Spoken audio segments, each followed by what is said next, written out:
السلام عليكم ورحمة الله وبركاته. إن الحمد لله نحمده ونستعينه ونستغفره ونعوذ بالله من شرور أنفسنا ومن سيئات أعمالنا. من يهده الله فلا مضل له ومن يضلل فلا هادي له وأشهد أن لا إله إلا الله وحده لا شريك له وأشهد أن محمدا عبده ورسوله. يا أيها الذين آمنوا اتقوا الله حق تقاته ولا تموتن إلا وأنتم مسلمون. يا أيها الناس اتقوا ربكم الذي خلقكم من نفس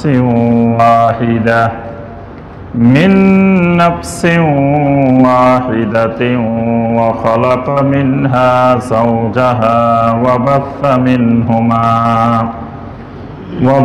منهما رجالا كثيرا ونساء. واتقوا الله الذي تساءلون به والأرحام إن الله كان عليكم رقيبا. يا أيها الذين آمنوا اتقوا الله وقولوا قولا سديدا يصلح لكم أعمالكم ويغفر لكم ذنوبكم ومن يطع الله ورسوله فقد فاز فوزا عظيما. اللهم صل على محمد وعلى آل محمد كما صليت على إبراهيم وعلى آل إبراهيم إنك حميد مجيد. اللهم بارك على محمد وعلى آل محمد كما باركت على إبراهيم وعلى آل إبراهيم إنك حميد مجيد.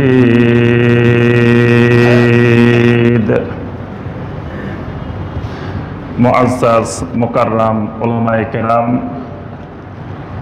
সম্মানিত দিনদার মুসলিম ভাইরা, আল্লাহ রাব্বুল আলামিনের দরবারে কোটি কোটি শুকরিয়া যে মহান রব্বুল আলামিন আমাদেরকে 1442 হিজরি সনের 25শে রবিউল সানি তারিখে সলাতুল জুমআ আদায় এবং খুতবাতুল জুমআ শোনার উদ্দেশ্যে আল্লাহ রাব্বুল আলামিনের পবিত্র ঘর মসজিদে উপস্থিত হওয়ার পরে কোরআনে কারীম এবং হাদিস নববী সাল্লাল্লাহু আলাইহি ওয়াসাল্লামের আলোকে আল্লাহ রাব্বুল আলামিনের দ্বীন সম্পর্কে কিছু কথাবার্তা বলার এবং শোনার তৌফিক দিয়েছেন, সে মহান রব্বুল আলামিন শুকর আদায় করি, সকলে বলি আলহামদুলিল্লাহ।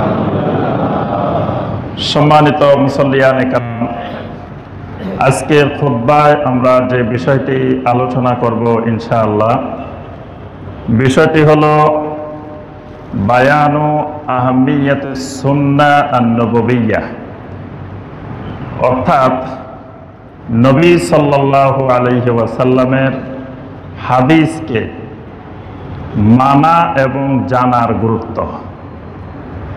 আমরা এর আগের খুতবায় আলোচনা করেছিলাম কোরআনে কারীমকে জানার গুরুত্ব, কোরআন বোঝার গুরুত্ব।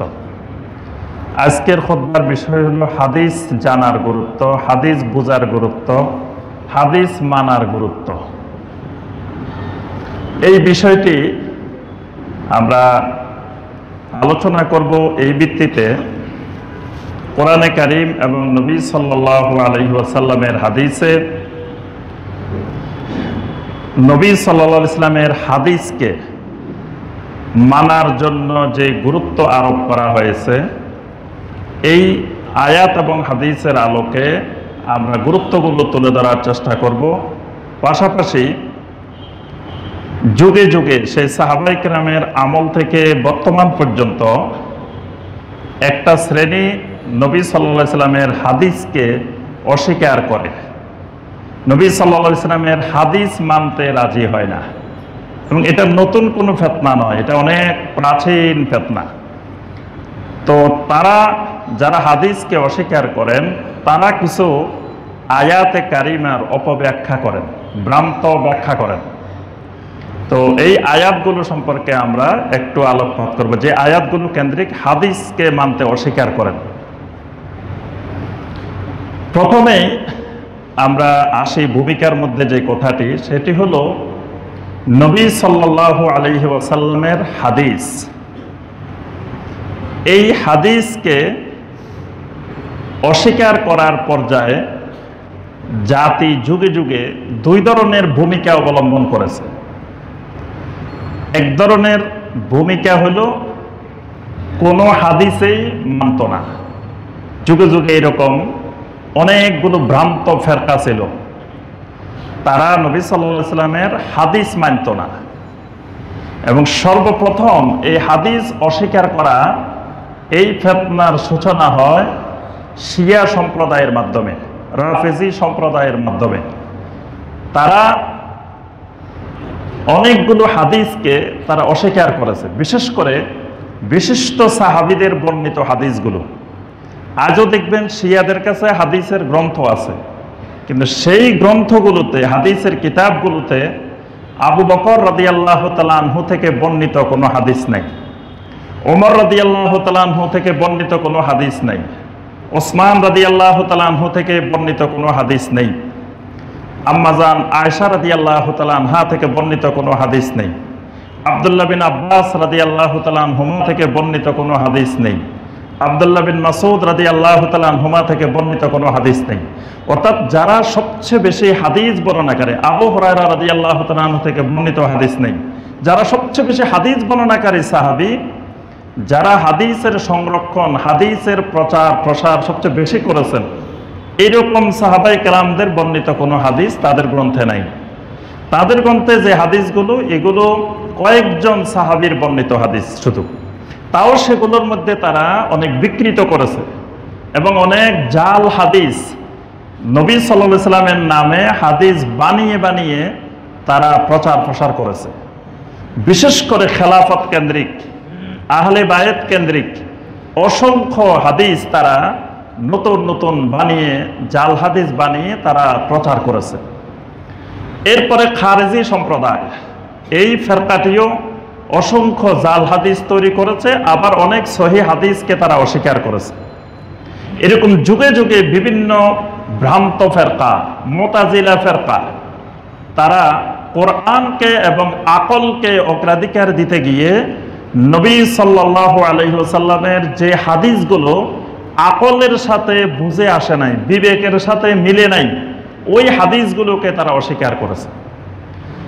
এই জন্য আমরা দেখি যুগে যুগে দুইটা চরমপন্থী ভাগ ছিল। একটা চরমপন্থা হলো নবী সাল্লাল্লাহু আলাইহি ওয়াসাল্লামের হাদিসকে অস্বীকার করা, আরেকটা চরমপন্থা হলো যে হাদিস পাইলেই ওইটাকে গ্রহণ করা। মানে এই হাদিসটা কি সহিহ নাকি হাসান নাকি দঈফ নাকি জাল, এইটার বাছ বিচার করা দরকার নাই, হাদিস তো হাদিসেই। আজও দেখবেন অনেক মুসলিম মনে করে যে হাদিস তো হাদিস, রাসূলের হাদিস আবার দুর্বল হয় কেমনে, আমার রাসূল কি দুর্বল? অনেকে বলে আমার রাসূল কি জাল, রাসূলের হাদিস আবার জাল হয় কেমনে? মানে এলমে হাদিস সম্পর্কে জ্ঞান না থাকার কারণে এসব মানুষদের কাছে এরা ধর্মপ্রবণ, ধর্মকে পছন্দ করে, দিনকে ভালোবাসে। এই সুযোগে এদেরকে জাল হাদিস খাওয়াই দেওয়া যায়, জাল হাদিস এদের মধ্যে ঢুকাই দেওয়া যায়। এজন্য যারা জাল হাদিস তৈরি করেছে তারা এই জাতীয় মানুষগুলোর চিন্তা চেতনা আকলের দিকে লক্ষ্য করে হাদিসগুলো বানাইছে। বিশেষ করে আমাদের এই উপমহাদেশ কেন্দ্রিক ভারত, পাকিস্তান, বাংলাদেশ এই অঞ্চলে হাজার হাজার জাল হাদিসের প্রচার প্রসার হয়েছে, এবং যে হাদিসগুলো সমাজে সবাই জানে এরকম অসংখ্য হাদিস জাল, যেগুলো নবী সাল্লাল্লাহু আলাইহি সাল্লাম বলেন নাই, নবী সাল্লাল্লাহু আলাইহি সাল্লামের হাদিস না, কিন্তু নবী সাল্লাল্লাহু আলাইহি সাল্লামের নামে হাদিস হিসেবে সমাজে প্রচলিত প্রসিদ্ধ হয়ে গেছে। আবার বর্তমানে আরেকটি ভ্রান্ত ফেরকা, ভ্রান্ত মতবাদ বিভিন্ন নাম দিয়ে, আহলে কোরআন নাম দিয়ে, বিভিন্ন নাম দিয়ে নবী সাল্লাল্লাহু আলাইহি সাল্লামের হাদিসকে অস্বীকার করার প্রবণতা, এই ফিতনাটা উপমহাদেশে দীর্ঘ সময় ধরে ছিল। এই উপমহাদেশে যে প্রাচীন আমলে ইলমে হাদিসের দার্স আমাদের এই অঞ্চলের সোনারগাঁও এলাকায় শাইখ আবু তাওয়ামা রাহিমাহুল্লাহ, তিনি এই সোনারগাঁওয়ে বসে সহিহ আল বুখারীর দার্স দিতেন। সেই আমলে যারা এই উপমহাদেশে বুখারী শিখতে চাইতেন, সহিহ আল বুখারী পড়ার জন্য এখানে আসতেন, সোনারগাঁও এসে তারা সহিহ আল বুখারী পড়তেন। অনেক মুহাদ্দিসিনে কেরাম এই অঞ্চলে ভারতীয় উপমহাদেশে ছড়িয়ে ছিটিয়ে ছিলেন। একসময় সে ইলমে হাদিসের দর্স প্রায় বন্ধ হওয়ার উপক্রম হয়ে গিয়েছিল। তখন আবার এটাকে পুনর্জাগরণ দান করেন শাহ ওলিউল্লাহ মুহাদ্দিসে দেহলভী রহমতুল্লাহ আলাইহি, শাহ আব্দুল হক মুহাদ্দিসে দেহলভী রহমতুল্লাহ, অনেক এরকম মুহাদ্দিসিনে কেরাম আবার এই উপমহাদেশে নবী সাল্লাল্লাহু আলাইহি ওয়াসাল্লামের হাদিসের প্রচার প্রসার করেন। তো যাই হোক, আমাদের বর্তমানে সাধারণ মুসলিমদেরকে, যাদের হাদিস সম্পর্কে জ্ঞান নেই, তাদেরকে হাদিস থেকে বিমুখ করার জন্য বিভিন্ন কায়দায় বিভিন্ন জায়গায় প্রচার প্রসার করে। কেউ কেউ বলে যে শোনো, নবী সাল্লাল্লাহু আলাইহি ওয়াসাল্লামের হাদিস তো জাল হয়ে গেছে, অনেক কিছু সমস্যা ঢুকছে, তো তুমি সমস্যা যুক্ত এটা মানবে কেন? তুমি ওটা বাদ দিয়ে কোরআন অনুসরণ করো, কোরআন মানলে যথেষ্ট, তোমার হাদিস মানার দরকার নেই। আবার কাউকে কাউকে বলে যে শোনো, কোরআনই তো আল্লাহর হাদিস, তা আবার নবী সাল্লাল্লাহু আলাইহি ওয়াসাল্লামের হাদিস মানার দরকার কি? আর কোরআন আল্লাহ নাজিল করছেন, নবী সাল্লাল্লাহু আলাইহি ওয়াসাল্লামের হাদিস তো মানুষ এটা লিপিবদ্ধ করছে, তো মানুষ লিপিবদ্ধ করতে যায় এটা এলোমেলো করে ফেলছে, নাউজুবিল্লাহ। যুগে যুগে আল্লাহ রাব্বুল আলামিন এই হাদিসকে সংরক্ষণ করার জন্য আল্লাহ সুবহানাহু ওয়া তাআলা এমন এমন ব্যক্তি তৈরি করে দিয়েছেন যারা তাদের পুরা জিন্দেগিটাই ইলমে হাদিসের পিছনে ব্যয় করছে।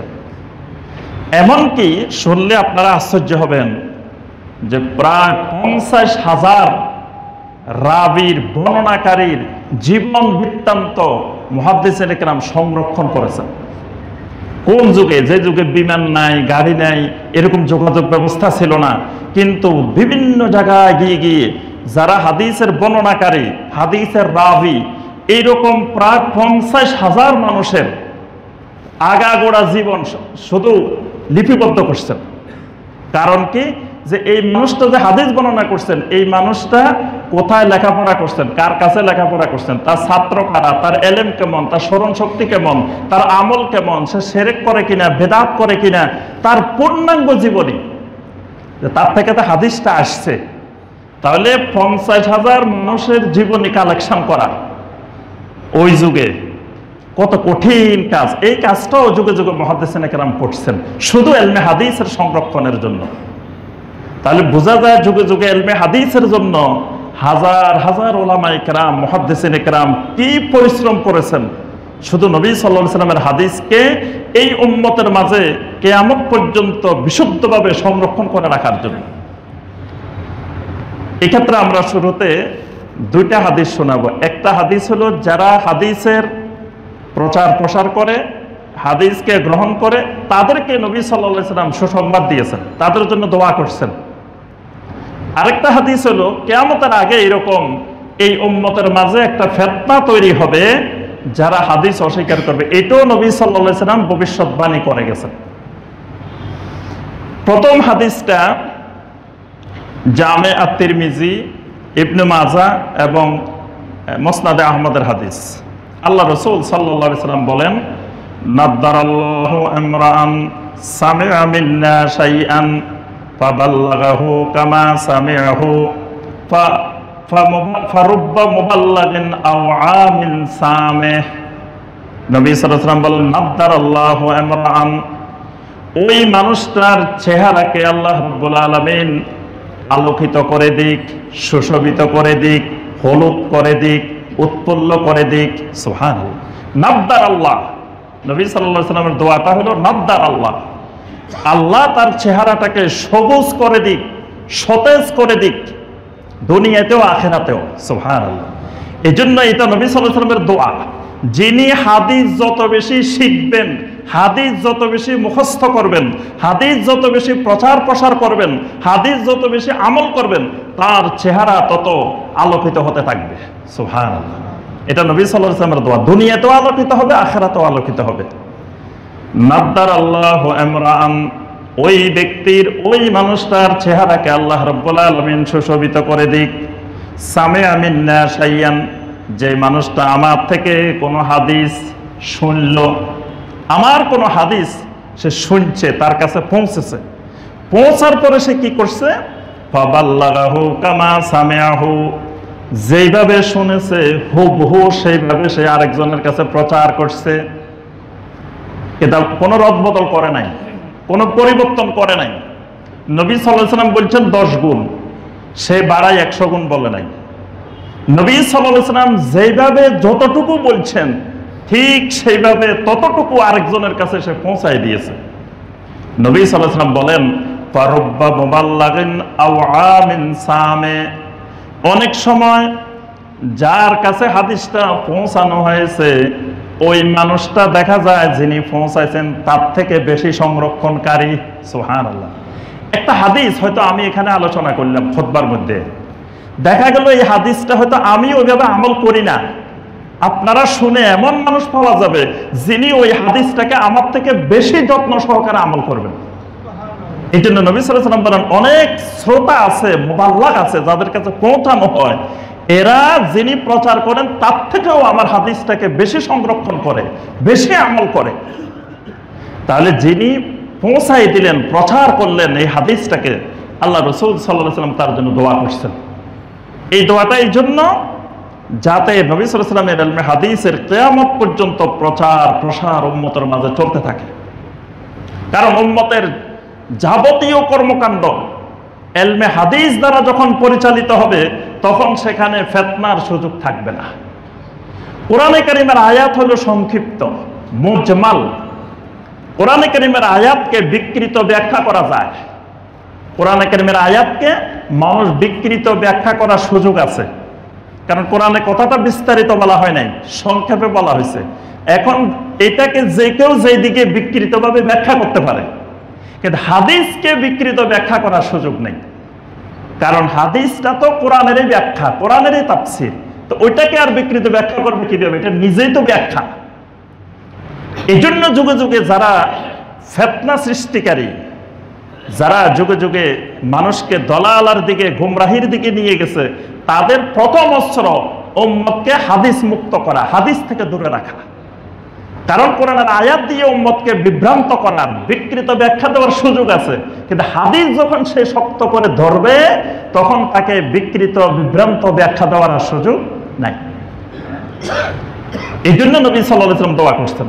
আরেকটা হাদিসে আল্লাহ রাসূল সাল্লাল্লাহু আলাইহি ওয়াসাল্লাম কিয়ামতের আগে তার উম্মতের মধ্য থেকে কিছু মানুষ হাদিস অস্বীকার করবে, এটার ভবিষ্যৎবাণী করছেন। নবী সাল্লাল্লাহু আলাইহি ওয়াসাল্লাম বলেন, লা উলফিয়ান্না আহাদাকুম, আমি তোমাদেরকে সতর্ক করে দিচ্ছি, কিয়ামতের আগে আমার উম্মতের মধ্য থেকে কিছু মানুষ এরকম পাওয়া যাবে, মুত্তাকিয়ান আলা আরিকাতিহি, এরা খুব বিলাসবহুল জীবনযাপন করবে, জাঁকজমক জীবনযাপন করবে, মানে এরা গরিব মানুষ না, এরা খুব ধনী মানুষ, সচ্ছল মানুষ, এরকম মানুষ। এই জন্য নবী সাল্লাল্লাহু আলাইহি ওয়াসাল্লাম বলছেন মুত্তাকিয়ান আলা আরিকাতিহি। এই জন্য যুগে যুগে যত হাদিস অস্বীকারী ছিল এরা কেউ সাধারণ গরিব মানুষ ছিল না, এরা সব প্রভাবশালী, ক্ষমতাশালী এবং বিলাসী জীবনযাপনকারী ছিল। নবী সাল্লাল্লাহু আলাইহি ওয়াসাল্লাম বলছেন মুত্তাকিয়ান আলা আরিকাতিহি, এইরকম বিলাসবহুল চেহারার উপরে, গালিচার উপরে বসে বসে হেলান দিয়ে যখন তাকে কেউ কোনো কিছু বলবে, কোনো হাদিস শোনাবে, তখন সে মানুষকে বলবে যে মা ওয়াজাদনা ফি কিতাবিল্লাহি ইত্তাবানাহু। নবী সাল্লাল্লাহু আলাইহি ওয়াসাল্লাম বলেন, আমার কোনো নির্দেশ যখন তাকে শোনানো হবে, আমার কোনো নিষেধাজ্ঞা যখন তাকে শোনানো হবে, কোনো হাদিস যখন তাকে শোনানো হবে, তখন সে বলে উঠবে লা আদরি, আমার এসব জানার দরকার নাই। মা ওয়াজাদনা ফি কিতাবিল্লাহি ইত্তাবানাহু, আল্লাহর কিতাবে আমাদের জন্য যথেষ্ট, আল্লাহর কিতাবে যা পাবো তাই অনুসরণ করব। নবী সাল্লাল্লাহু আলাইহি ওয়াসাল্লাম বলেন, আমার উম্মতের মধ্যে এরকম কিছু ভ্রান্ত মানুষ তৈরি হবে যারা বলবে যে আল্লাহর কিতাবে আমাদের জন্য যথেষ্ট, কোরআনে যা পাবো তাই অনুসরণ করব, আমাদের হাদিস দরকার নাই। তাহলে এই বিভ্রান্ত মতবাদ সম্পর্কেও রাসূলুল্লাহ সাল্লাল্লাহু আলাইহি ওয়াসাল্লাম আমাদেরকে সতর্ক করে গিয়েছেন। এবার আমরা আসি, হাদিসকে কেন জানবো, কেন মানবো, হাদিস মানার আবশ্যকতা কি? এক নম্বর, নবী সাল্লাল্লাহু আলাইহি সাল্লামের হাদিস আল্লাহ রাব্বুল আলামিনের পক্ষ থেকে নাজিলকৃত ওহী, মানে হাদিসটাও ওহীর একটা অংশ। যদি কেউ নবী সাল্লাল্লাহু আলাইহি সাল্লামের সহিহ হাদিসকে অস্বীকার করে, সে আল্লাহ রাব্বুল আলামিনের ওহীকে অস্বীকার করবে।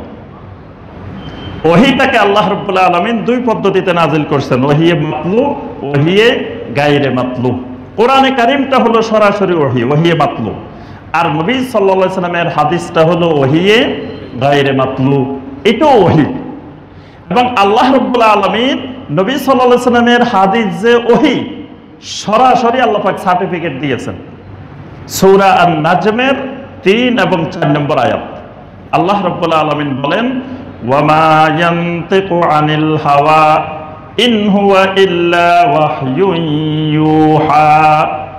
ওয়ামা ইয়ানতিকু আনিল হাওয়া, আমার নবী তোমাদেরকে যে কথাগুলো বলেন সেগুলো হাওয়া থেকে বলেন না, মনের খেয়াল খুশি মতো বলেন না, তার মনে চাইছে বলে দিবেন, ইচ্ছা হয়েছে বলে দিবেন, এইভাবে তিনি তোমাদেরকে বলেন না। ইন হুয়া ইল্লা ওয়াহয়ুন ইউহা, আমার রাসূল যে কথাগুলো বলেন এগুলো আমি আল্লাহর পক্ষ থেকে নাজিলকৃত ওহী। সুবহানাল্লাহ, আমার পক্ষ থেকে ওহী করা হয়, ওই ওহীটাই তিনি তোমাদেরকে বলেন। তাহলে নবী সাল্লাল্লাহু আলাইহি সাল্লামের হাদিস, নবী সাল্লাল্লাহু আলাইহি সাল্লাম যেগুলো বলেন দ্বীনের ব্যাপারে, এগুলো সব ওহী, এটা ওহীর অংশ। আল্লাহ পাকে ঘোষণা দিয়েছেন। একবার নবী সাল্লাল্লাহু আলাইহি সাল্লাম যখন হিজরত করে মদিনা গেলেন, তখন দেখলেন মদিনার মানুষেরা তাবির করতেছে, খেজুর গাছে তাবির করে। খেজুর গাছের তাবিরটা কিরকম, মানে খেজুর গাছে যখন রেণুগুলা বের হয়, তাই সেখানে পুরুষ রেণু থাকে, স্ত্রী রেণু থাকে, তো এগুলোকে তারা পরাগায়ন করেন। পরাগায়ন করলে খেজুরের ফলনটা বেশি হয়। আমরা যে দেখি ধানের রেণু বের হয়, এগুলোর মধ্যেও পুরুষ রেণু, স্ত্রী রেণু থাকে। আল্লাহ রাব্বুল আলামিন যখন দেখবেন ধানের এই রেণুগুলা বের হয়, তখন মৃদুমন্দ বাতাস আল্লাহ রাব্বুল আলামিন প্রবাহিত করেন। এই বাতাসের মাধ্যমে পুরুষ রেণু, স্ত্রী রেণুর মধ্যে পরাগায়ন হয়। এর মাধ্যমে চাউলগুলো, ধানগুলো পরিপুষ্ট হয়। যদি পরাগায়ন ঠিক মতো না হইতো, এগুলো বসি হয়ে যেত, এগুলো ঠিক মতো চাউল হইতো না, ধান হইতো না। তো খেজুর গাছের মধ্যে এরকম মদিনার মানুষেরা তাবির করত। তো নবী সাল্লাল্লাহু আলাইহি সাল্লাম দেখে বললেন, তোমরা যদি এটা না করতে ভালো হয়। সাহাবায়ে কেরাম ওই বছর খেজুরের পরাগায়ন বন্ধ করে দিয়েছেন, তাবির করেন নাই, আল্লাহর উপরে তাওয়াক্কুল করছেন, শুধু তাবির করেন। এখন এই বছর খেজুরের ফলনটা কম হয়েছে। সাহাবায়ে কেরাম এসে বললেন, ইয়া রাসূলুল্লাহ সাল্লাল্লাহু আলাইহি ওয়াসাল্লাম, আমরা তো এই বছর তাবির করি নাই, কিন্তু আমাদের খেজুরের ফলনটা কমে গেছে। মদিনার প্রধান ফসল তো হইল খেজুর, খেজুরের ফলনটা এই বছর কম হয়েছে। তখন আল্লাহ রাসূল সাল্লাল্লাহু আলাইহি ওয়াসাল্লাম সাহাবায়ে কেরামদেরকে লক্ষ্য করে বললেন, ইজা আমারতুকুম বিশাইইম মিন দীনিকুম ফাখুযু বিহি ওয়া ইজা আমারতুকুম বিরাই ফাইন্নামা আনা বাশার। নবী সাল্লাল্লাহু আলাইহি ওয়াসাল্লাম বললেন, যখন আমি তোমাদেরকে দ্বীনের কোনো বিষয়ে, দ্বীনের কোনো ব্যাপারে, আল্লাহর দ্বীনের কোনো ব্যাপারে তোমাদেরকে আমি নির্দেশ দিই, ফাখুযু বিহি, এটাকে শক্ত করে ধরো। কারণ দ্বীনের ব্যাপারে যে নির্দেশ, এটা আমি রাসূল নিজের থেকে দিই না। এই দ্বীনের ব্যাপারে যা কথা বলি, যা নির্দেশ দিই, এটা সরাসরি আল্লাহ রাব্বুল আলামিনের পক্ষ থেকে আসে। ওয়াইজা আমারতুকুম বিরাই, দুনিয়ার কোনো ব্যাপারে যদি আমার রায় অনুযায়ী আমার ব্যক্তিগত মতের আলোকে কোনো কিছু বলি, ইন্নামা আনা বাশার, তখন জেনে রাখবা আমি একজন বাশার, আমি একজন মানুষ। সুতরাং তোমাদেরকে যে খেজুরের তাবিরের কথা বলছি, এটা আমি দ্বীনের বিষয়ে ওহীর আলোকে বলি নাই, এটা আমি ব্যক্তিগত মত দিয়েছি। সুতরাং তোমরা আবার তাবির করো। পরবর্তী বছর থেকে সাহাবায়ে কেরাম আবার তাবির শুরু করলেন। তাহলে এখানে নবী সাল্লাল্লাহু আলাইহি ওয়াসাল্লাম আরো স্পষ্ট করলেন যে দ্বীনের ব্যাপারে যা বলি এটা আমি নিজের থেকে বলি না, যেটা নিজের থেকে বলি এটা হলো দুনিয়াবি বিভিন্ন বিষয়ে এটা আমার রায় দিই, কিন্তু দ্বীনের ব্যাপারে ওহীর আলোকে বলি। তাহলে হাদিস আল্লাহ রাব্বুল আলামিনের পক্ষ থেকে ওহী।